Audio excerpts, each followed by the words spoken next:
Welcome everyone to the virtual potluck. I'm Diana Lennon from the Ossining Library. I'm so happy to have you here, and even more happy to have Ashley Covelli here, who's going to make some great holiday yummy stuff for us. And it looks like Julie might be cooking along. Yes? Yeah. Yay! Yeah.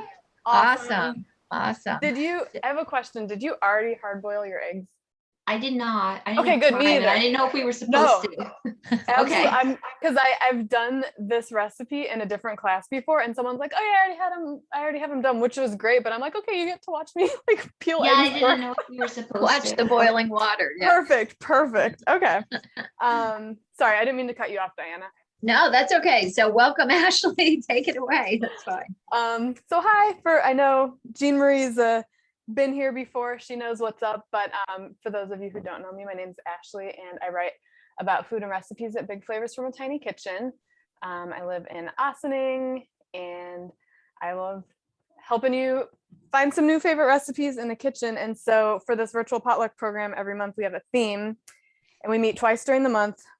The first time we meet on a Tuesday, it's cookbook discussion around the theme. The second time we cook something together. So this month we're doing holiday food, and tonight we're going to make two recipes that were staples at holiday gatherings. One for my family, the deviled eggs, and one for my husband's family, the stuffed mushrooms.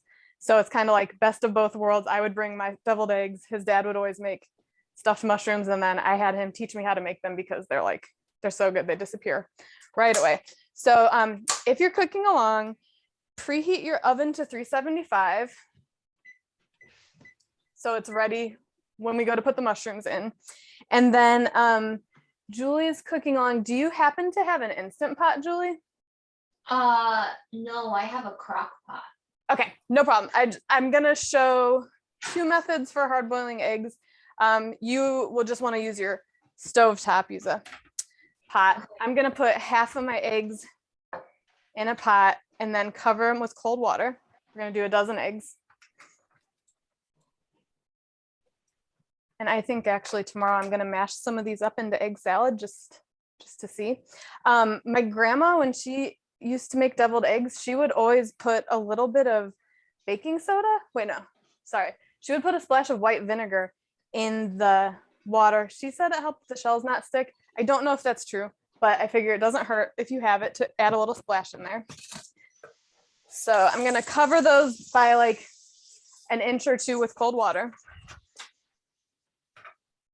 And then I'm also gonna use my Instant Pot because I like how it hard cooks eggs. A lot of times the shells are easier to peel off. So this is just the insert from my Instant Pot. And if you have a pressure cooker like this, they usually come with a trivet that looks something like this, and you can set it in the bottom and put your eggs right on there. I got this new steamer basket that I've been really into because it has a handle. It's silicone and it has a handle. So I'm going to put my eggs in here and drop them into the Instant Pot. I'm going to add a cup of cold water into the base of this.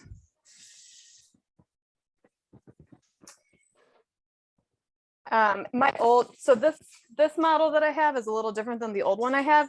I find if you have an Instant Pot, sometimes you have to kind of test it out and see how long it needs to cook to actually be hard cooked for eggs. This one, it takes me about 8 minutes on high pressure. So my old one, I think it took 6, but it's great because you can hard cook or soft cook eggs in advance, keep them in the refrigerator in their shells, and then just peel them whenever you're ready, which is kind of cool if you have like instant ramen or store-bought ramen and you can have a soft-boiled egg already ready in the fridge. You just peel it gently and set it in the warm broth, and it's like runny egg. It's really, really good. So I put a cup of water in here and putting my eggs in, and then I'm going to plug this in. For the stovetop, what did I say? A splash of white vinegar. I've heard a lot of different tricks. I don't know that any of them necessarily work better than others for getting the shells not to stick. I'm going to turn it on high heat, uncovered for now. I do know that fresher eggs tend to be harder to peel. Something about like the size of the air pocket inside makes it a little trickier to peel. Often pressure cooking them does help the shell release a little more easily, but whenever you think you know what causes an egg to cooperate, you'll be wrong. So I feel like it's just a little trial and error sometimes. So for this, just gonna cover it, and I'm gonna select high pressure and spin it down to 8 minutes. Once the water comes up to a boil on the stovetop, you can put the lid on, like you want rolling boil, not just a little bit of bubbles, but a rolling boil. We're gonna put the lid on, turn the heat off, and let it sit for 10 minutes. And that's how I've always been able to get perfectly like cooked nicely all the way through hard cooked eggs. So this. All right, so while that's going, we're gonna start on the mushrooms. So this way, by the time the mushrooms go in the oven, we should be ready to peel the eggs. We're gonna take a sheet pan and just spray it with a little bit of oil. And Julie, if you have any questions at any point, doesn't even need to be specifically related to this recipe, feel free to unmute. Happy to help out. I know Thanksgiving is like next week somehow. So Jean Marie too, if you have any questions, menu things that you want to talk about, I'm here for all of it. I love it. Okay, so just a thin layer of oil. If you don't have a spray, you can just drizzle a little bit on there.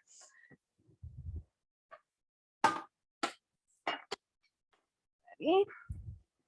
And then my father-in-law had made these every year, and he had tried all different kinds of mushrooms, but we landed on just regular white button mushrooms work the best for this. I try to find a pack that's got like fairly small mushrooms. These are kind of big, which is fine. They just might take a little bit longer to cook. And you obviously wouldn't get as many as you would in a bite size, like little one, but you know, it's a 2-bite mushroom, it's fine. So I'm gonna pop the stems out of these and save them off to the side. We're gonna chop up some of them, but the rest, you don't have to throw them away. You can use them, like chop them up in a stir fry. You can saute them, make like an omelet. Just because they're stems, they're totally fine to eat. And then if your mushrooms are— Ashley? Yeah. I didn't know what button mushrooms were. I got Baby Bella. That's totally fine. They will still be Okay. delicious. Okay. Baby Bella is the same thing as a cremini mushroom. It's a baby portobello. It's totally fine. It'll still be delicious. Okay. Just if you like these, you might like this type of mushroom even better next time. So you can always try it out. So if there's some dirt on the cap, you can either use it like a brush to brush it off. I don't worry about putting a little water on them. I don't think it makes them waterlogged or anything, but I'll probably just like dampen a towel and just kind of wipe it a little bit to get any dirt off. And then I'm just gonna line them up on a baking sheet and just keep popping the stems out and lining them up. And I was telling Diana that I totally remembered how I had my recipe saved in the app that I use to store recipes, and I bought twice as many mushrooms as I need. So I have more in my refrigerator. I'm not going to use all of these, but the breadcrumb mixture that we put inside of it is actually, it's really great. You can use it to stuff other things. You could like toast it and put it on top of pasta. There's lots of options. So I'm all for repurposing if you don't need to throw it away. And if the stem is being problematic to pull it out, you can always use a little knife and kind of dig it out, especially if like we're going to be chopping them up to put in the, what's it called, in the filling anyway. So Ashley, you're just using like a damp cloth to wipe it off? I am, yeah. Oh, yeah, you only see part of it. I'm sorry. That's okay. See my other. You know, yeah. I mean, like, I never realized that. I always put it underneath the sink, and I always try to scrape the little brown spots and all that. You totally can. I find like a kind of sturdy, like these are these unpaper towels that I have. They're terry cloth on one side and just fabric on the other, like cotton. It's kind of gentle on them. If it's too thin, the material kind of gets a little weird. And it's okay if it scratches up the mushroom a little bit. It's they're gonna cook down and be brown anyway. So I'm just gonna keep going until I fill up my sheet pan. And Jean Marie, did you get my email back last night? I did, thank you, yes. Okay. If if you think of it, if I don't remember to, email me and ask me. I can try to help you troubleshoot that Zoom thing, because that's got to be frustrating. Okay, thanks. for I'm you gonna to try only to be able to download I'm gonna try to download the app on, well, Okay. not try. I'm going to download the app on the phone, onto the computer Yeah. and see if I can go through that. I don't know why it's not on my computer.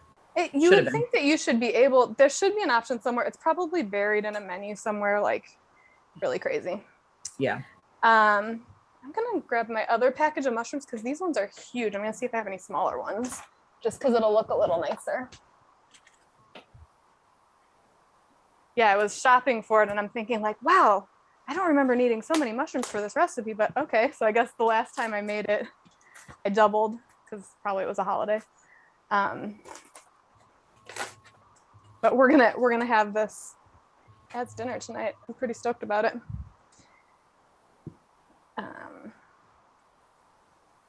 So these mushrooms don't have any meat in them. I know a lot of people do like sausage. I haven't tried that in here. If you were to do it, I would think you would need to use like cooked crumbled sausage, because they aren't going to be in the oven for so long that it would necessarily cook all the way through. But yeah, and if you wanted to keep it vegan, you could, the only non-vegan thing in them is the Parmesan. So you could use either vegan Parmesan or maybe a little bit of nutritional yeast if you have that. Is anybody hosting any fun Thanksgiving stuff this year? Or going to one? I know it's a little different than last year. Yeah, we're going quiet again this year, so. I like it. Yeah, we're going small. We're just having me, my husband, my son, and my mother-in-law. Don't want to do the whole to-do this year. I have my husband's cousin with his family coming over. Very nice. And then my daughter's boyfriend's going to come from college. So very cool. Yeah.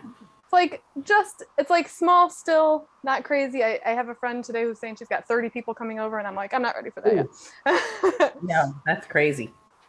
I'm going to a family thing. It's probably going to be 20 or 30 people.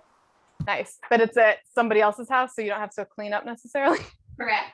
I feel and like I'm traveling to Connecticut, and I never contribute a dish, and I was going to think if this goes well, maybe I could find a way to make it out there. Yeah, definitely.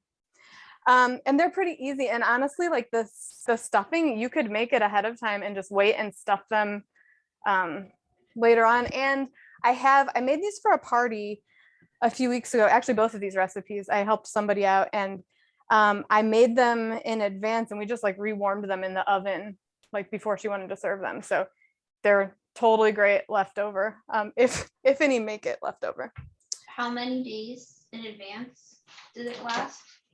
I don't know exact, like you could, I don't know if there's an exact number of days. I would say you could safely, like you could cook them like up to 3 or 4 days in advance if you were going to eat them all that day. I'm not the FDA. That was very, just to be clear. So, but I generally with food, especially that doesn't contain like meat or anything like that, I'll keep it. Like if I make something tonight, I'll eat it for up to a week. But that's just my family. Everybody has kind of different, like some people are totally fine drinking milk that's expired if they sniff it and they think it's fine. I've had not great experience with that before, so I'm pretty much stick to the date on mine. But yeah, I think you would be, or you could even just assemble them and put them in the fridge assembled and then completely bake them the day of if you have the time. Okay. Yeah. And I'm grateful that you're doing the because I don't eat meat, so that's part of the reason I came, because I was like, oh, good. Is great. I can eat this. Awesome. Yeah, and like mushrooms are nice and hearty, and I feel like even people who eat meat are okay with eating things that don't have meat as long as they have good flavor. Like, yeah, there's tons of great vegetarian stuff. So my instant pot to find Ashley, you've got to direct her to your sweet potato black bean tacos. Oh yeah, absolutely. Those I've made those more than since with you. Those I'm are so glad to hear that. Alexa, set an egg timer for 10 minutes. So my eggs are boiling rapidly. So I just put the lid on and I turned off the heat and I'm leaving it. It's still on the burner, but the burner's off and I'm going to leave them for 10 minutes. And then my Instant Pot, just the pressure came up. So it's counting down from 8 minutes now. We'll see. They're probably going to finish right around the same time. Once the eggs are done cooking, we'll run them under cold water to stop them from continuing to cook. But Julie, you let me know when you're ready to start doing the filling for the mushrooms because I don't want to rush you. Okay. And I will, while you're doing that, I'll grab the recipe that Jean Marie was talking about in case you're interested. It was, I think that was the first class you did with me, right, Jean Marie? Yeah, yes. So That was the one we made it at Joanna's house and then I stayed there and I ate. I'm so glad.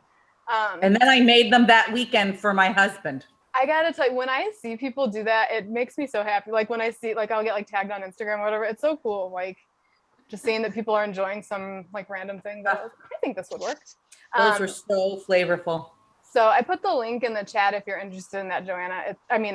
Julie, it's there's sweet potato and black bean tacos and then like quick pickled red onions and a little cilantro chimichurri. The combination's really good and my family's omnivorous. We eat both meats and plants and we enjoy it. My son doesn't like potatoes, but that's a different thing. I used up a whole container of mushrooms, but I do have a second one. Up to you. What you could do is you could make the stuffing, see how many of them you end up filling up.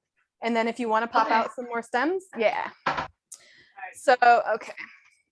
Like tiny kitchen problems I've got. I'm going to set mine to the side. All right. So for the filling, we are going to mix, we're going to finely chop up about, how much did I say? About 2 tablespoons of the stems. So just cut them into small pieces and put them in a big bowl.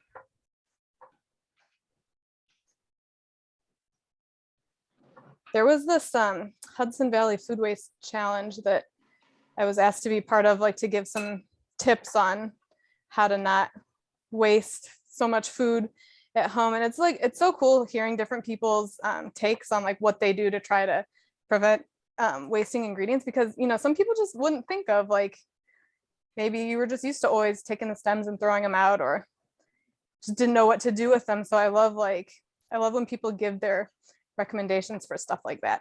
Like I had somebody, I have a post on my website about just ways to reduce kitchen waste just in general. And somebody commented and said that they keep Tupperware, like their own Tupperware, a couple pieces in their car so that when they go to a restaurant, even if they leave it in the car, they can like run out and grab it for their leftovers. So they're not taking the to-go containers. Because some of the to-go containers are pretty nicely reusable, but some of them are, and it's fine if you, like a styrofoam container is not going to kill anybody, but it's like, I think it's, if you're able to be conscious about it, it can make a big difference. All right, so I've got more than 2 tablespoons here, but I'm okay with it. I'm going to I got maybe 3 tablespoons worth of mushroom stems. And then a tablespoon of finely chopped flat leaf parsley. You mentioned a class ago about the knives. I forgot about that. Now that I'm back in town. Oh, Henkel's. I'm not sure if they're doing it this year. I haven't gotten anything in the mail. It's Zwilling, Zwilling, Henkel's. They're in Pleasantville, and they have a big warehouse sale. They were doing it every year. I'm not sure due to COVID if they're back to it. Can you spell that again, please? Here, I'll put it in the chat. Oh, I'm sorry. No, it's fine. I'll find it, Ashley. It's okay. Oh, okay. I got it. Yeah. Yeah, and if you look on their website, they may be doing the sale again this year. I got this knife from there. I've gotten like my giant cheese board that, well, it wasn't purposed as a cheese board. It's like a carving board, but I use it as a cheese board. Yeah, there's lots of really great stuff. They have barware. They've got skillet. They have like enameled cast iron. Okay, so we've got the mushroom stems and some parsley. We're gonna do 1 to 2 cloves of garlic. This was the recipe that I would always ask my father-in-law, can you please wait until we come over to make them so I can see how you do it? Because when people give you a recipe, unless they actually write recipes, a lot of times, you know, you just don't think like, oh, I always do this thing.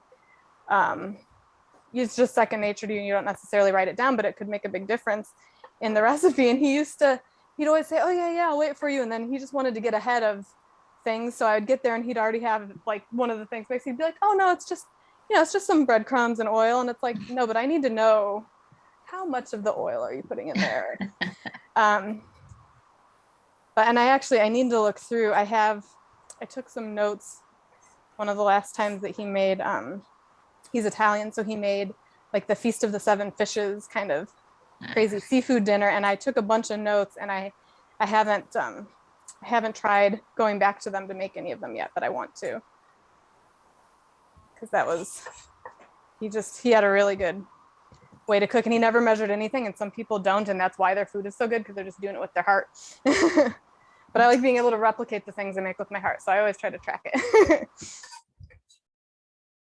All right, so the minced garlic, mushroom stems, parsley. Julie, can I get a thumbs up if you're doing all right over there? Awesome, okay.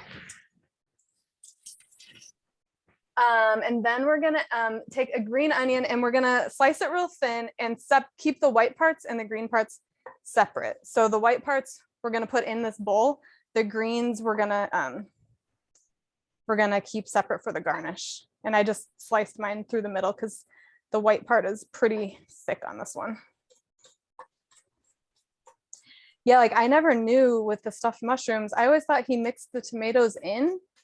He just pushes them down on top. Like I had no idea. I'm like, but if I wouldn't have watched him, I would have just assumed that it went inside the mixture.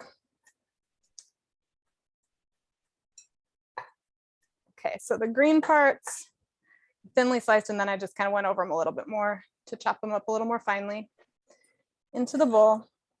And then I'm gonna slice the green parts and just kind of scoot them over to the side so we can garnish the tops of them later.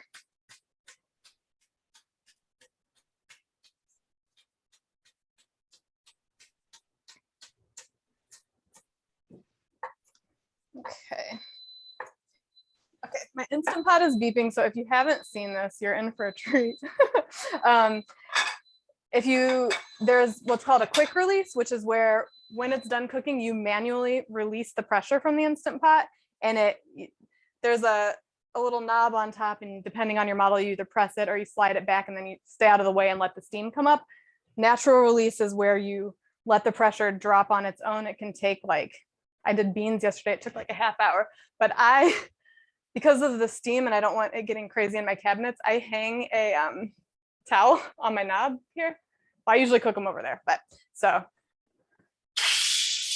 feel like a big steam bath over there. And that's just to release the pressure so that you can actually open it. Pressure cookers seem scary, but these models, they're so like you can't open it if it's, not that I've tried, but you can't open it if it's still under pressure. Like it has to be dropped, and there's a little metal knob up on top that drops down when the pressure has released. So once it's down, I'm gonna take them out and run them under cold water. You can do like an ice bath in a big bowl of water if you want. Almost down. And yeah, I cooked dried beans in there yesterday for the first time in a long time. It was so easy. You didn't have to soak them, which was great. All right. Ooh, the shell, one of these popped right out of the shell.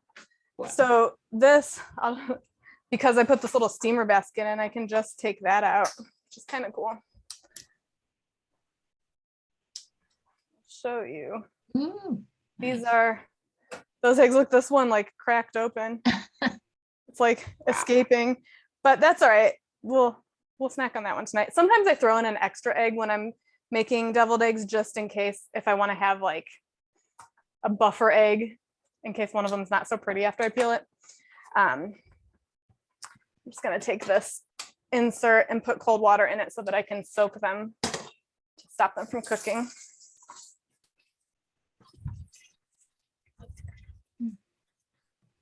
And then oh, there we go. Alexa, stop. So my other eggs are done now. I'll keep them separate just so you can see, if you're curious, the difference in how they're cooked based on which method I use.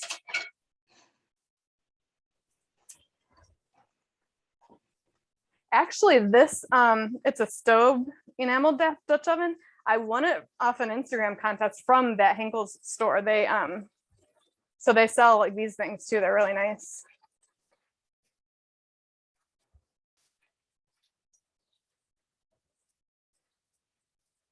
And if you're, like sometimes I'll cover it in cold water and then I'll come back a few minutes later and switch out the cold water with a little more in case it warmed up. Ashley, how much parsley? You don't have parsley? That's okay. No, how much? Oh, how much? What did I say? A tablespoon. Okay. How many minutes did you keep the cover on? Did you set your Alexa for the eggs on the 10 minutes. 10? Yep. Okay. All right, I'm going to move my Instant Pot away since I don't have a ton of room over here.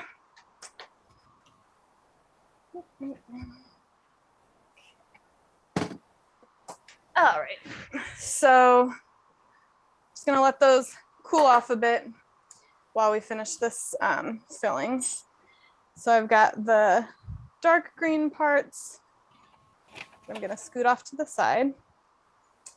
3/4 of a cup of plain breadcrumbs. If you have the seasoned kind, that's fine. I usually tend to just have plain breadcrumbs because you can always add dried seasoning. I think the Italian ones usually have like dried parsley and maybe a little oregano. You could throw a little bit of red pepper flakes in there. But sometimes you don't want the seasoning, so I just would rather add my own, but. All right. And I'm gonna grate about 2 tablespoons of Parmesan cheese into the bowl, and then we're gonna grate more over them before they bake because like, why not have a little extra Parmesan? That Zwilling location also, right before COVID, they opened a like a cooking studio there too, and they have like classes and they do events. It's really beautiful. It was unfortunate timing. I had gone to like the Hudson Valley Restaurant Week kickoff thing there, and then I think Restaurant Week got canceled, but back in 2020. All right, so about 2 tablespoons of Parmesan. Ooh, there's a big piece of it. Parmesan is really good. My son actually, he'll be 10 on Monday, and if you take a knife and you pierce it into the Parmesan and just kind of twist it and flake off chunks, he could eat those all day. He would be very happy. It's not a cheap snack for a kid, but he enjoys it. Okay, I'm gonna add a 1/4 teaspoon of kosher salt. If you're using regular like table salt, like the really fine grain, use about half the amount. Oh, I already took them out.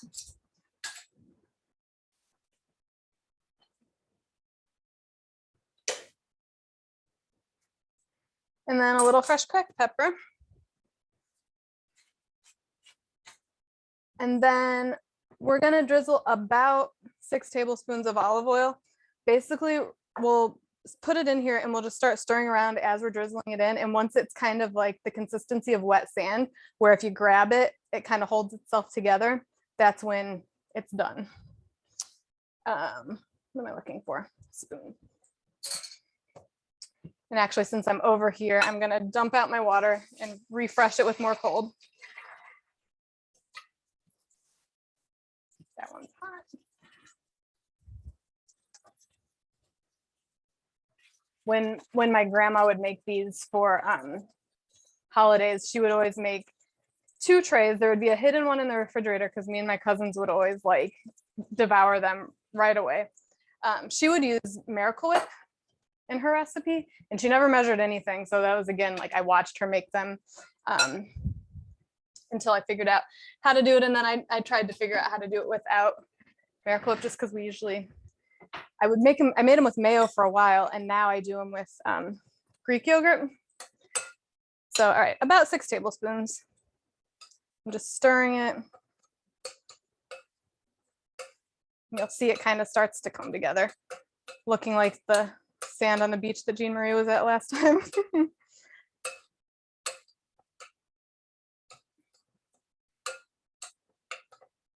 So it's like everything will just start looking wet, and that's when you can kind of go in and feel it with your hands to see if it feels like it's holding together. Because that way it'll stay packed in the mushroom. So like if I grabbed some with my hand, kind of holds its shape. So that's what you're looking for.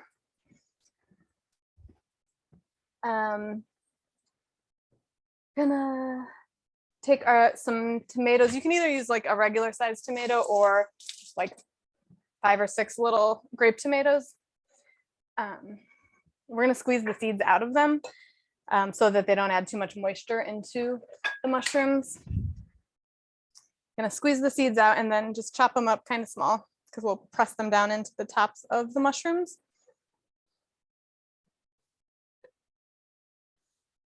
Do you guys have any like, it doesn't feel like Thanksgiving without this certain dish type of things? Just curious. You know, every family is a little different. Like I grew up in the Midwest and we always had like green bean casserole and like all of that kind of stuff. And when I moved out here and married into an Italian family, it was like, they were like, what is that? What are you talking about? I'm with you. We're totally like the green bean casserole, turkey, mashed potato. Yeah. Total Mashed traditional. potatoes. Yeah, mashed potatoes are one for me too, because like sometimes my mother-in-law would be like, oh yeah, let's have like roasted sweet potatoes. I'm like, that's fine, but then I'm also gonna make mashed potatoes. Exactly. Yeah. It's like basically a gravy vehicle, you know. I have to make cranberry chutney. I Nice. just really like it, and that's like my favorite. That's Just awesome. love it. Yeah. Is it yeah, somebody Mary last week when we were having our cookbook discussion, she was talking about like a cranberry dish that she makes where she pulses it in a food processor with sugar and I think orange zest maybe or something else, and you don't cook it, and it's just, yeah, it sounded really good. Yeah, orange, the juice, some of the orange, the zest. Oh yeah, really good. Yeah. I do cranberry sauce with like a decent amount of bourbon in it, and then it's great. I froze some last year because I always end up making a double batch of it. I froze some, and when I was shooting recipes for Thanksgiving posts for my website this year, I dug around in the freezer and I found the cranberry sauce that I froze last year, and it was great. It held up perfectly. I Nice. shielded, and yeah, I'm all about doing that stuff ahead if you can. I have a question. Yes. All right. So what is considered the green and the white part? Because there's a light green part. Is that still green or is that white? It doesn't super matter, but I personally will go up past the, like through the light green part. Even some of the dark green part is fine. That bottom part of the onion, where the green onion, where it's the lighter colors, is where you have the more oniony flavor. Okay. Yeah. And a lot of recipes have you like only use the top green part or just the bottom green and then like throw the rest away. I'm like, why would you do that? And if you don't like onions, just leave them out. But we don't have a problem with onions in this house. I do have a friend who has like an allergy. He can't have, is it alliums? So garlic or onions. And I was like, I don't know if you would ever be able to eat at my house unless it was like dessert. Like I feel like it'd be terrible. It would be so hard. And I joke Forget that I joke that I married into an Italian family so that I could have an excuse to cook with garlic more often. All right, I'm actually going to move my little toppings to a separate container just so I have room to do the actual stuffing. And then Julie, let me know if you're in a good place, if you're ready to stuff. If you have any other questions. Ooh, throwing stuff over here. Okay.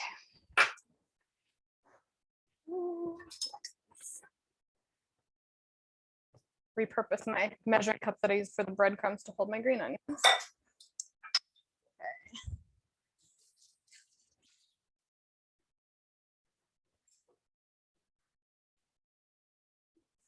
For those of you who are in or near Ossining, I went for a walk over at Cedar Lane Art Center yesterday or the day before to drop off my compost, and it is so beautiful there right now with the leaves and the little pond that they have. I highly recommend it if you can get there before all the leaves fall and everything's like brown and gross. All right, so I'm gonna grab my tray of mushrooms and do a little drizzle or spray of oil on all of the caps. So I'm just gonna use this little spritz bottle because it's easier for me than like aiming a giant bottle of olive oil, but you can do either.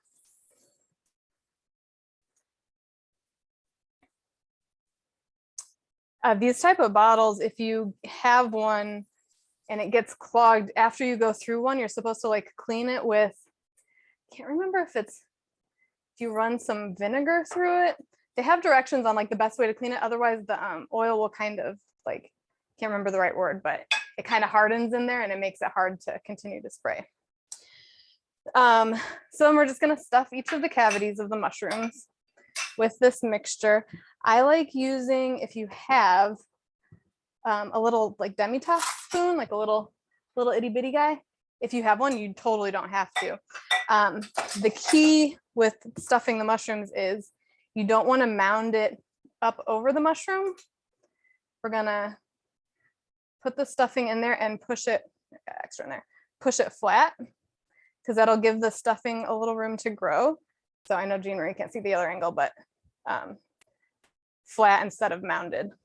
But you press it down in there like really, so you're getting a good amount of the stuffing in there. And I feel bad, Jean Marie, you don't have a good angle on this stuffing, seeing like half an arm. That's okay. I can totally see what's going on. Thank you. Okay. And like I said, you can, I actually, the mixture is fairly similar for the stuffed artichoke recipe that I learned to make also from my in-laws. I haven't written that one up yet because honestly, cleaning artichokes is a pain. I don't love doing it. So I haven't gone to redo that one yet, but the filling is pretty much the same. I think actually this filling would be nice in like a stuffed tomato, maybe. Like if you had like a kind of bigger tomatoes and then, you know, scoop the seeds out of them. I think that would be really nice. If I had any bigger tomatoes, I would do that. Or maybe a pepper, like maybe a mini bell pepper, you know, those little ones. I feel like it's a fun one to experiment with. So stuffing, super fun to watch, I'm sure. Also peeling eggs, let me tell you, you might want to get some popcorn to watch that because that is very exciting stuff. My mom lives in Indiana, so a lot of times when I'm like cooking or if I'm doing something that I don't have to like focus too hard because I'm just like stuffing or whatever, I'll just call and chat with her while I'm doing it. And it's like a 2-in-1. It helps pass the time. I get to catch up with her and I'm not like bored in the kitchen. She hears dishes a lot when we're talking. I'll have my AirPods in and she just hears like the clanking of the dishes. I have another question. Yeah. What can I see the consistency of the mixture? Yeah. So it looks like wet sand, and if you hold it together, it kind of forms like you would be able to make a sand castle, but way more delicious. Okay. Is it holding together a little? Too grainy. It's still grainy. If it's not holding together, I mean, it still feels grainy from the breadcrumbs, but if it's still like crumbling apart a lot, it's not sticking. Yeah, add a little more olive oil and just keep like drizzle slowly and just keep stirring and kind of pressing it until it holds together like that. Yeah, it's like, it can depend on the size of the breadcrumbs, the humidity. I've never made this with panko breadcrumbs, but I feel like those would take more oil probably because that's what I'm using. That might be part of it because they're a little coarser. Okay. So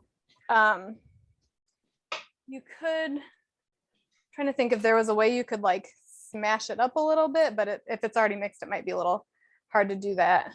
I haven't done it with panko, but it should still taste good. It'll just be like a slightly, maybe a little bit crunchier on the inside.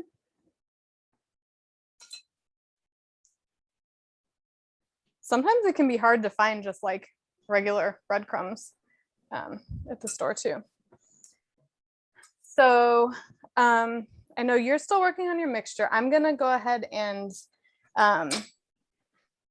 grate a little more Parmesan on top of all of them. And let's see. Gonna stuff them, grate a little Parmesan, press a little of the tomato and the green onions on, and then sprinkle a little salt and a little bit of salt on top. So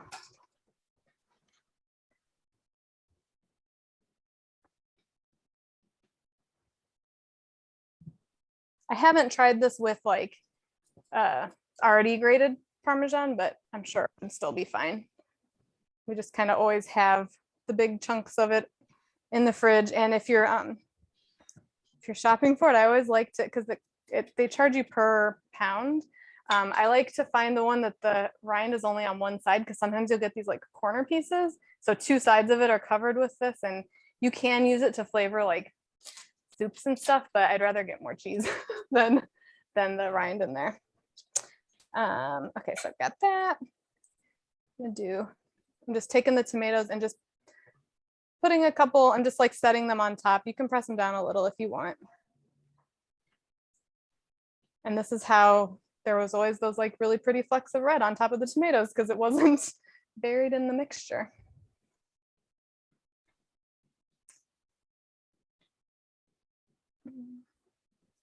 My mom really likes this squash. I don't know if it's a casserole, and it has like one of those cream of, I don't know, chicken or something soups in it. And I didn't like it as a kid, but I tried it as an adult and I was like, yeah, this is pretty good. It's like really creamy. She prefers that to the green bean one. I think there's a lot of foods like that. Like when I think of what I did not eat as a kid, versus like I would never eat onions, and now I'm like, give me more, Yeah. It's just, yeah, it's weird. Taste buds change or something. Oh, absolutely. I was a super picky eater, which like it blows my aunt's minds when I go back to visit. That's crazy. Yeah. They're like, what? Like, you ate what now? But I at some point I decided I was going to try to like take ingredients I didn't like and try them in a few new ways and see if I could just figure out if there's a way I like it. Cause maybe like blue cheese was one.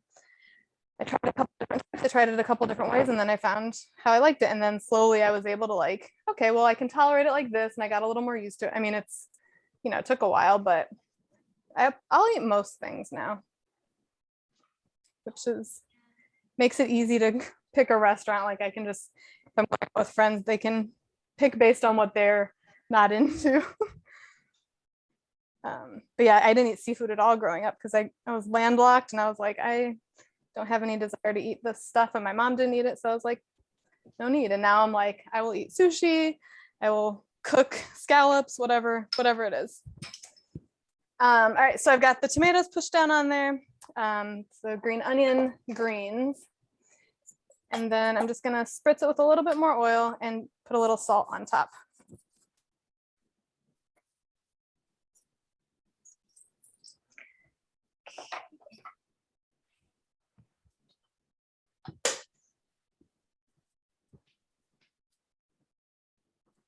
Okay, and then these are gonna go into the oven only for 15 to 20 minutes. My mushrooms are kind of big. I'll check them at 15.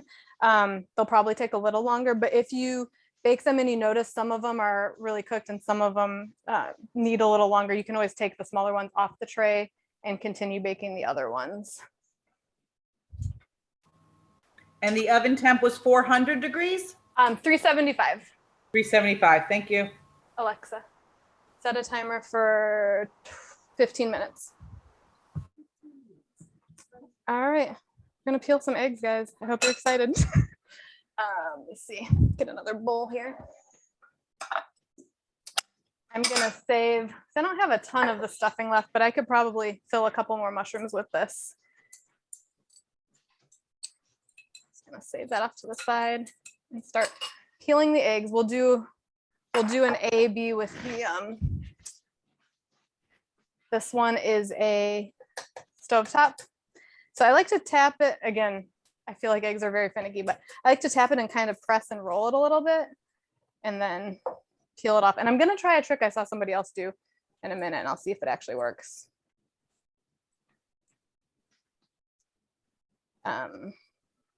This is something that would be like good practice for kids' patience levels.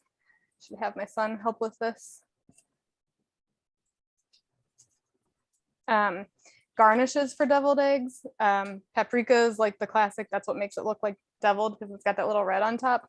My grandma once accidentally used nutmeg instead of paprika. I do not recommend doing that. It was not good at all.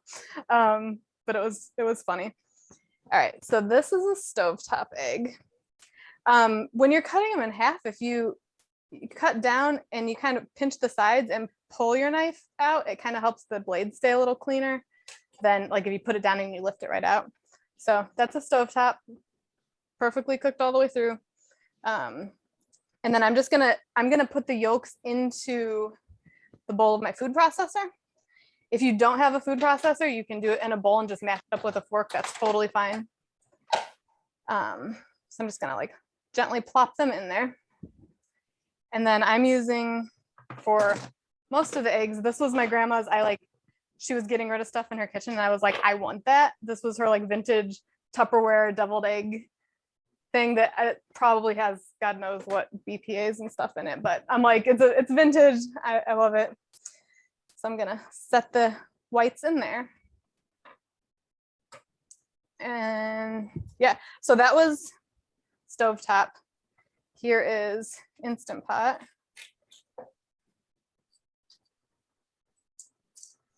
Already the shell is a lot easier, like sliding off a lot easier. I teased friends who had used egg cookers before, and then I started doing it in Instant Pot. And I was like, oh, now I see why it's so easy to have like a gadget that does it for you. So here's the Instant Pot, totally cooked great. And what I like to, I have like a separate little egg carton in my refrigerator that I'll save hard cooked eggs or soft cooked eggs in the shell, and I'll just write on them with a Sharpie or a pencil. I'll just write an H if they're hard cooked or an S if they're soft cooked. That way I know that they're not raw and I don't go to bake with them. But I did one time for April Fool's Day, I hard boiled when I was a kid, I hard boiled all of our eggs. And my mom used to make this like box of blueberry muffin mix, and I asked her to make me some muffins, and she went to crack them, and every single one was hard boiled. She like the first one she cracked it and it just kind of went thump, and she was like, well, that's weird. And then she went to do another one, and yeah, it was pretty funny. I mean, we still laugh about it, and luckily like they were still edible, but that's pretty funny. That's a great mom trick. Yeah. My son's idea of a good time for April Fool's Day is taking Jenga blocks and setting them on top of doorknobs so that when you go to open the door, it falls down and makes a loud noise. That's his favorite thing. That and threatening to put hot sauce and stuff with my husband's, but he likes hot sauce. So this is the other trick I saw online. I don't know if it's going to work. So I cracked the egg. They said I don't know if you have to peel a piece off first and then you take a spoon. Ah, look at that. Okay, I'm here for that one. That was very cool. That was very smooth. I'm glad we experienced that together. This one like peeled itself, so that's great. I'm just putting these back in the bowl or in the container of cold water just to sit so that I can peel them all, and then I always rinse them off after I peel them and then pat them dry just in case there's any bits of shell. That is crazy. That works really well. I think that's going to be my new method. These other guys. So then, yeah, I was making my deviled eggs with mayo, and then I was doing some work for Stonyfield, and I was like, oh, let me just try to do one with Greek yogurt, because you substitute Greek yogurt in a lot of things. And so I did the deviled eggs with Greek yogurt, and we really liked it. And apparently there's a lot of people online who hate mayo. So it ended up being like a really great post. See, now this one did crack. So see, I told you we get confident in an egg method. And this is what happens, but it's still fine. Have like maybe one less pretty one. I don't know if it's key that you like, I know the rolling kind of helps because it kind of shatters and cracks the egg shell. I feel like you have to start it. No. Oh, these are also the stovetop ones now that I'm on. So maybe it has something to do with it. Yeah. You can also buy already hard cooked eggs. I always wonder though, like how long have they been hard cooked for? Like they're just kind of sitting there in a jar in the refrigerator. I mean, in the store. You could if you were really just didn't want to boil eggs, you could find somewhere that had like a salad bar and just buy hard boiled eggs off of there. This one got real cracked, but that's all right. I have another friend who does the rolling method, but then she like really rolls it a lot and kind of shreds up the egg. Let's see. Kinda. I feel like probably like Cooks Illustrated or Serious Eats has probably done like a whole expose on like the best way to peel your eggs. All right, so almost done. How's it going over there, Julie? Not great. I mean, they're not peeling very great. Yeah. I find that when they're sitting in the fridge for a few days, they peel much better. Okay.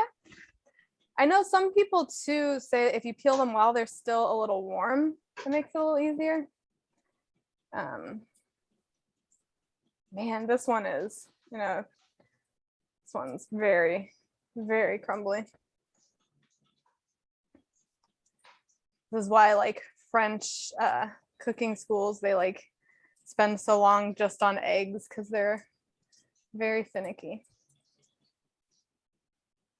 Oh, while we're doing something tedious, our next virtual potluck is a cookbook discussion on Tuesday, December 14th at 7 p.m. And we're going to talk about entertaining since it's end of the year, parties abound, just little like finger foods and stuff or anything that you consider entertaining. If you want to bring your favorite cookbooks or find some cookbooks or just talk about favorite recipes, I will come with a slew of cookbook recommendations also.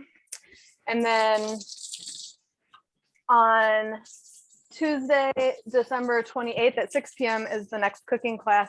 And we'll be making two recipes that I like making for entertaining. One is garlicky goat cheese and herb stuffed peppadews. And those are always a hit. They're one of the first things to disappear. I like putting them on cheese boards because they add like a really nice pop of color, but they're perfectly fine just like on their own. And we're also gonna make a homemade hummus and seasoned pita chips. So super fun recipes. Those ones are all easy to make in advance and let them hang out. So you can kind of make them ahead of time so you don't have to stress too much when you have people coming over. So I'm just rinsing these under running water and then patting them dry on a towel before I cut them just to get any little eggshell bits off. Ooh.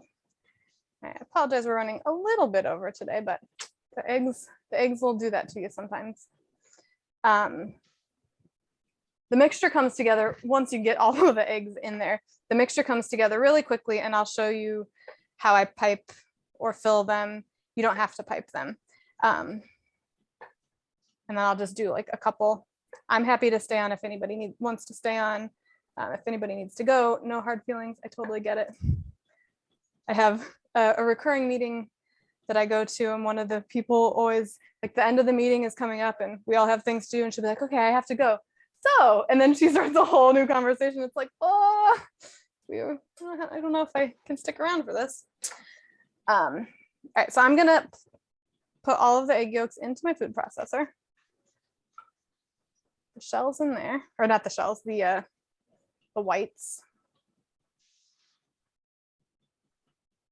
If you don't have a food processor, you can just put them in a bowl, and I usually mash them up with a fork. It's kind of the easiest way. You could use a potato masher, but they'll probably be a little lumpy if you do it. If you use a fork, you can kind of mash it up really fine, which is nice. Oh, and if anybody has any requests for topics for next year, planning is happening. Always happy to cover topics or cuisines that you're interested in. We've done a lot of different cuisines and types of food, and always good to explore other options. There's one other guy here. You know what I would like, Ashley, is like something sort of like lunch ideas, like healthy lunch ideas. Yeah. Or like breakfast, healthy breakfast kind of things. Absolutely. You know? That's a great idea. Lunches are always, a tough one. Yeah. And like salad all the time, like I need some variety, so that would be, and salad doesn't have to be boring. Right. I was going to say, even something on salads on how to dress up and have, like, this would make a great Asian salad, and this is the dressing, and these would be the toppings you would use. And I love that. That's great. A great, whatever type of dressing, French dressing or ranch dressing, and these are the toppings that would go with that. I always get confused on, like, if I have a certain dressing, well, what am I supposed to put with it? Or like what lettuce? I love that. With that salad thing. Yeah. Okay, Diana, did you make notes of that? I am, yes. Like, I will try to remember, but some winter lunch ideas. Yeah, like make it like instead of a salad, like a grain bowl. Yes, yeah, that's a great idea. Like for the warm grain bowls, the warming foods for the cold season. I love that. Yeah, for sure. What do you guys think about quiches? Like different things to put in quiches. I love quiche. We could do one on eggs, because so keep in mind, like, one of the weeks we'll be doing cookbooks and stuff. I don't know if I could find enough quiche books, but we could find for sure egg recipes. I like that. I feel like I only make, ham or bacon in a quiche, and that's all I think of. Frittata. Yeah, frittata. Yeah. I love frittatas. Yeah. And they're quick. All right, so I've got my egg yolks in the food processor. I make yogurt in my Instant Pot, so I have yogurt that I made in my Instant Pot. I didn't strain this one to make it thicker, like Greek style. Normally I would have, I just didn't have time. And so if you're using regular yogurt that's not the thicker Greek style, you might want to use a little bit less to start and then add more if it needs more moisture. So I've got the 12 egg yolks in here. I'm going to do a 1/4 cup plus 2 tablespoons of plain Greek yogurt. Don't use vanilla. They look very similar in the packages, but I can assure you vanilla yogurt would not be good in here. I'm going to start, since I'm using regular yogurt, I'm going to start with a 1/4 cup, and I'll add more if I need to. And you could use mayo if you want. If you use mayo, you might not need, depending on your mayo, some of them I feel like are a little sweet. You might not need the sugar. I added the sugar and the garlic powder because I feel like that was what was in the Miracle Whip that made it taste a little bit different when my grandma made it. 2 teaspoons of white vinegar.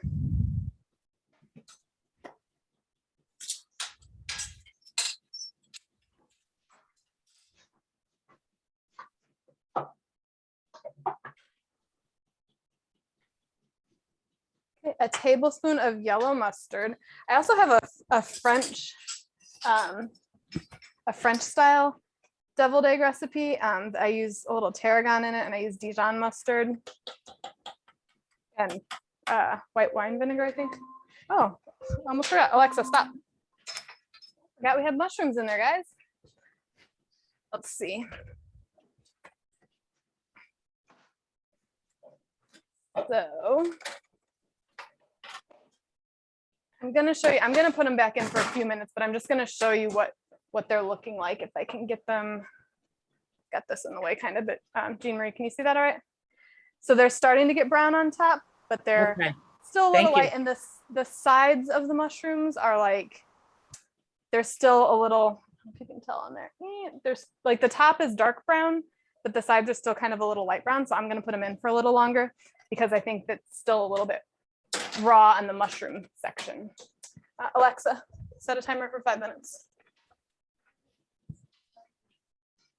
Sorry, the food processor made that hard to show from the overhead version.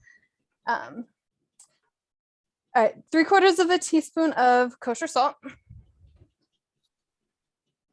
And again, like deviled eggs, I feel like you always kind of have to taste them and just see. It might need to be a little tangier, it might need to be a little saltier, but this is just kind of like the baseline. 1/2 teaspoon of garlic powder.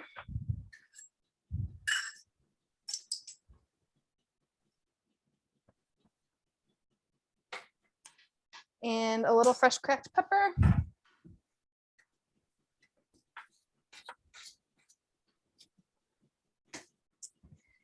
And a teaspoon of granulated sugar.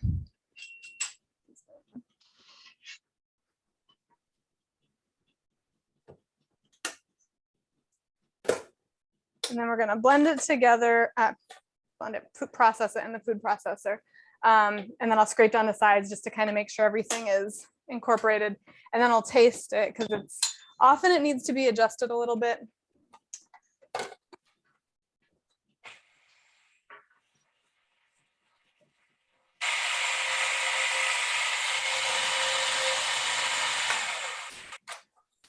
So I can tell mine, you can, oops. Oh, I have this meeting being recorded notice on my phone. I didn't agree to that on my phone. It's a little like chunky looking and not smooth. I think that's because I didn't put as much yogurt in, so I'm going to add a little bit more. I don't know if chunky is the right word, but it's a little like, it's kind of almost like the texture of the filling for the mushrooms instead of like a smooth.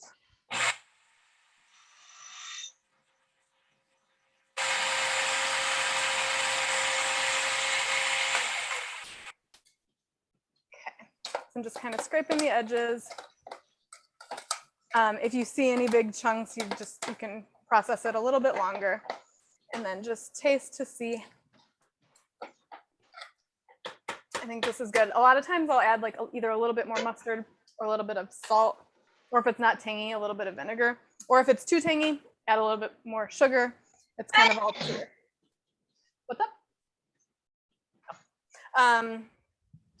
As far as filling your deviled eggs, that's all there is to the actual filling. You can scoop it in with a spoon. You can use a piping bag or just like a plastic zip top bag, and you cut off the corner and squeeze it in there if you want it to look a little fancy. You can use a little, if you have like a cookie scoop, to kind of, I can show you that if you want, but just to kind of like put a scoop right on top of where the egg yolk was in the shell.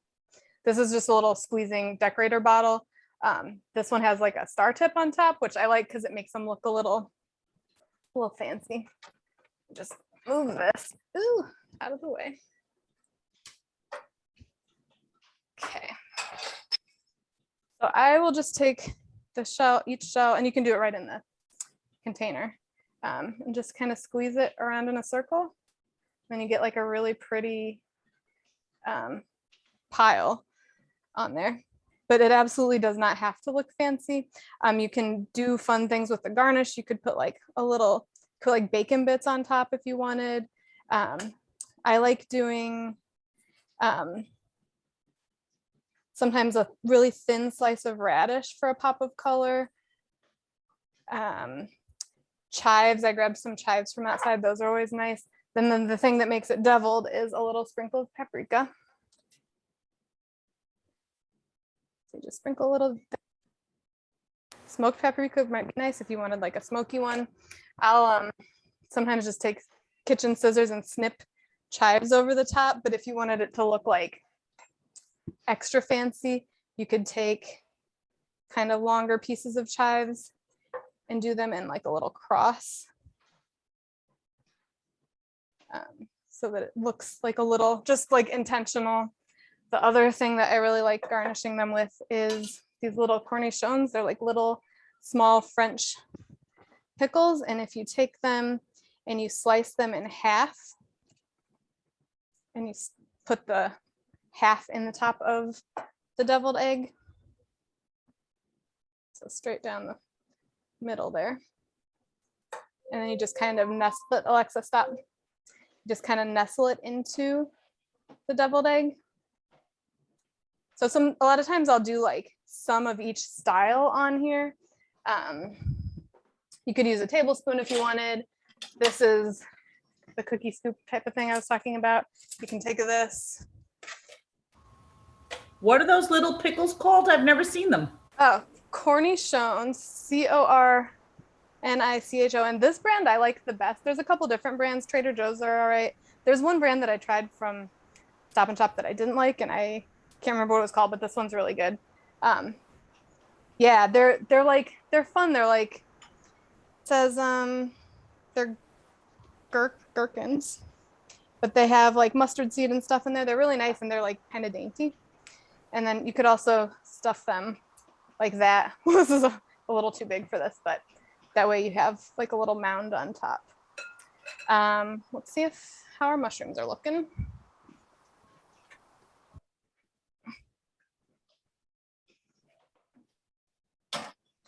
Okay, so these are, I'm gonna bring just one over with some tongs so I don't burn myself. Or maybe a spatula.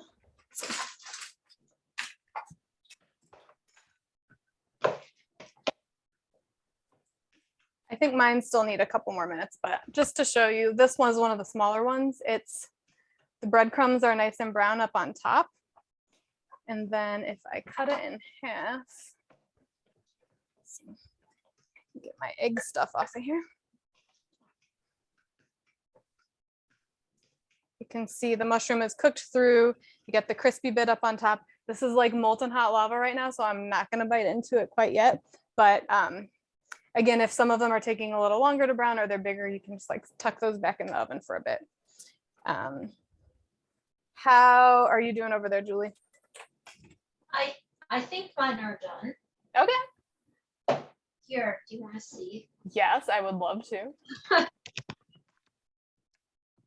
Can you? Ooh, yeah.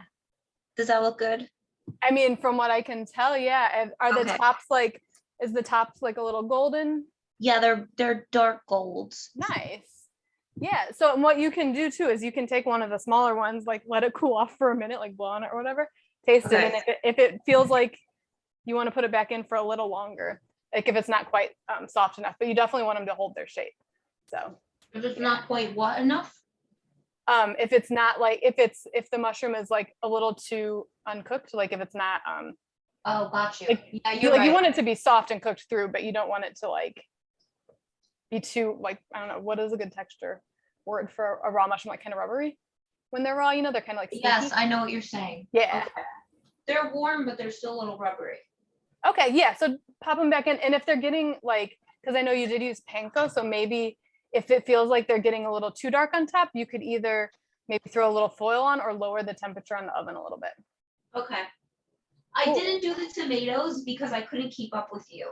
Oh, I no problem. didn't know how I could possibly like squeeze them onto those tiny mushrooms. You know what? Oh, yeah, you have to cut them kind of small. You could still, if you wanted to, you could like cut a couple and throw them on, but you totally don't have to. Okay. Yeah. Awesome. Well, I hope everybody has a great Thanksgiving. Let me, now that it's like cool enough to handle, there's like the cross section of that.